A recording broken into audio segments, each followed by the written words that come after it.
wasiirka wasaaradda arrimaha gudaha dowlad goboleedka Jubbaland Maxamed Warsame Darwiish oo shir jiraa'id ku qabtay xarunta madaxtooyada Jubbaland ayaa waxa uu ka hadlay arrimaha qaxootiga ee dib loogu soo celinayay deegaanada Jubbaland. wasiirka ayaa sheegay kulan ay wada qaateen hay'adda qaxootiga qaramada midoobay soo celintiisa u qaabilsan in ay isla garteen in 1200 oo qoys oo ku xayirnaa magaalada Dhobley loo ogolaado socdaalkooda. wuxuuna wasiirka sheegay in aysan qaxooti dambe oo ka yimid xeryaha Dhaab aysan soo gali doonin deegaanada Jubbaland intii meel looga diyaarinayo aaga kan dowlad goboleedka Jubbaland. barnaamijkaas oo la xiriiray qaxootigii soo celintiisii wixii ka soo baxay soo celintu waxay ahaayeen wixii aynu horay ugu gudbinay dadweynaha oo aynu go'aanka ka qaadanay.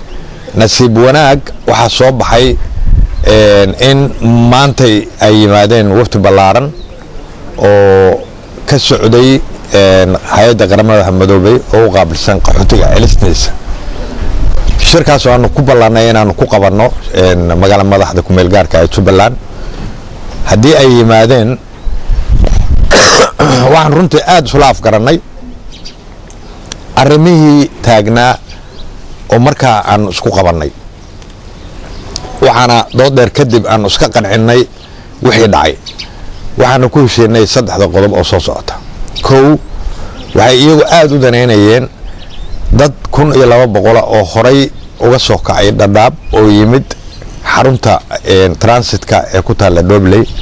dadka in loo soo fasaxo inay sii wataan safarkooda waanu ogolaanay.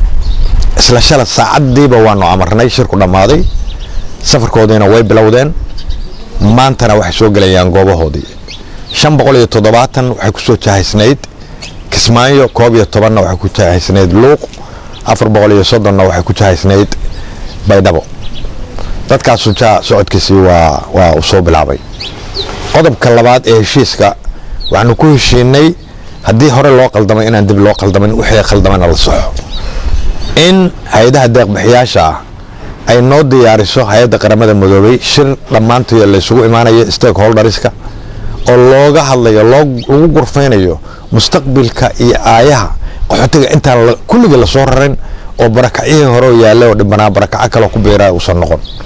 arrintaa iyada way gudaheys in lagu qabto. waxaan isleeyahay shirkaasu wuxuu noqon doonaa shir faa'iido u ah dadka Soomaaliyeed ee qaxootiga ka soo laabanaya oo iskoodu goostay inay dalkooda ku soo laabastaan, laakiin aan lahayn awood ay iyagu lugahooda ku istaagaan.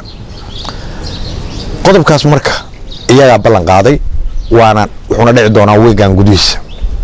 qodobka saddexaad, inta shirkaasu ka dhacayo oo aayaha iyo mustaqbalka dadka qaxootiga meel la saarayo, qorshahoodii nololeed ee deegaanka rasmiga siday u heli lahaayeen, isdhexgalka dadka ay ugu sahlanaan lahaayeen, shelter iyo waxbarasho iyo caafimaad ay ku heli lahaayeen.